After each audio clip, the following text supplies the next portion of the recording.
Hey crafty friends, this is Jenny from crafttestdummies.com, and today we're going to talk about stamp pads, or ink pads, or whatever you want to call them. But what they are juicy little pads of ink for your rubber stamping and paper crafting needs. And today we're talking about Memento Lux from Sukaniko and ImagineCrafts. So stay tuned, and we're going to put them right to the test.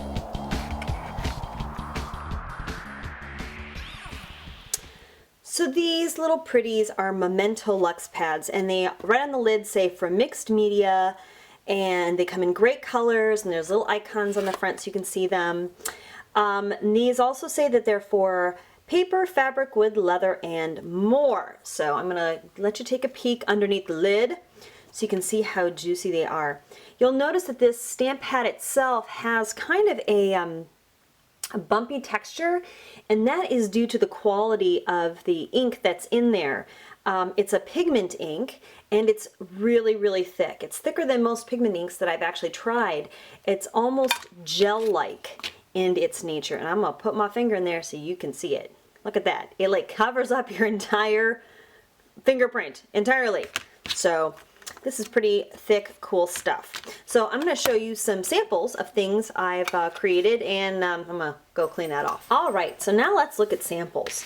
So the first thing I did is I actually just kind of pounced this piece of wood, this is Monterey pine, which also comes from ImagineCrafts, right into the top of the stamp pad. And as you can see, just by pouncing it in, I got complete coverage. There's little bits and pieces here, but it was completely opaque coverage, and it covered up the texture and the kind of the pine wood grain there. So really this almost looks more like a coat of acrylic paint than it does a stamp pad, which I think is pretty remarkable. So let's take a look at how it works on some paper samples. These are tuxedo black, this is the blue color. And you see it's very dark, very vibrant. And when you're working on a textured background, or not textured, a printed background, it will completely obscure what's underneath. That means it's really opaque. And if you want to use it on things, like book pages, you're going to get great coverage with the stamp pad. Now, because it has so much pigment, I was wondering how it would work on a dark substrate. And as you can see here, the answer is okay, not so great. You definitely can tell that this is a blue pigment ink pad, but it's very subtle on the black cardstock. The white obviously fares much better and almost gives like a chalkboard look. So I'm kind of excited to play with this because I think it does look a little bit like chalkboard. So I would probably also want to emboss this, again, just to even out that tone. And speaking of embossing, this is one coat of embossing powder. And this stuff is so juicy, the Memento Lux, that it embosses very nicely.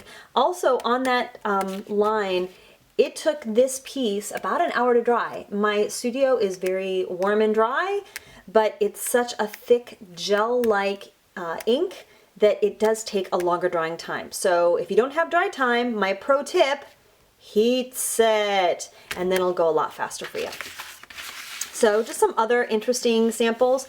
Here it is on a piece of cork. Actually, I went a little crazy, and I did the white, the yellow, the blue, and the black on this piece of cork. And as you can see, it's pretty good coverage. Again, even though this is such a textured surface, I'm feeling really happy about this, especially in the darker colors. Again, it's that thick gel-like ink that's in there that allows it to cover so well.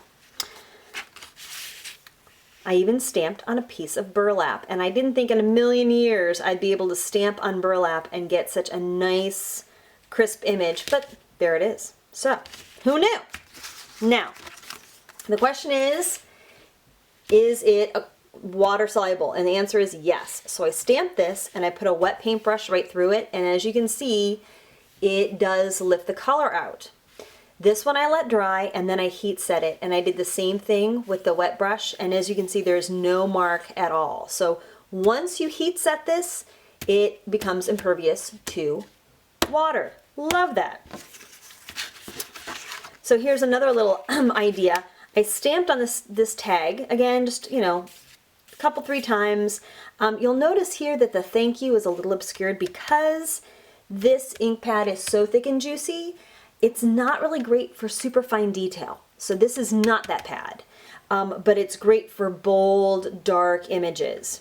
Anyways, so I did one of these and I let it dry and I heat set it for a second, and then I spritzed it with some glimmer mists. And as you can see, the Memento Lux ink did not run, even though I got this tag really, really wet, which is also good to know. Which brings me to my next thing that lets you know that it's good for stamped and colored images.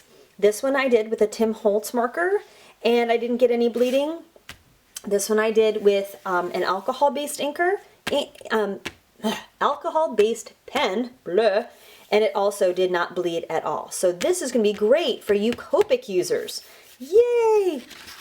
I even stamped on glossy paper and I heat set it and it won't even rub off. Love that. So I did a little bit of direct to paper, and here I was just experimenting with blending the colors, and they blended very nicely together, and then I over stamped on it too. Again, just to see how, you know, layers would work, and I'm pretty pleased with those results. Now, fabric and leather. And of course, I didn't really have any leather. So how about fabric and denim? Woo, better, right? I did white, yellow, blue, and black. And as you can see on the light muslin, the white really doesn't show up at all, but boy, doesn't that black show up beautifully. This would be great for stamping little gift bags or maybe even using on quilts. And then even on the denim, again, because of that texture, sometimes it's hard to find a stamp pad that will work more like a paint, and that would be this. So again, not as successful on the lighter colors unless you're looking for that kind of subtle ghost effect.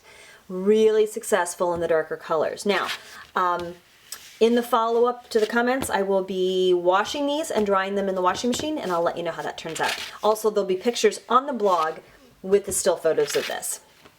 So I also just did a little bit of stamping with it. I used a little dauber tool and did a little bit like this. And again, it almost comes up like an acrylic paint.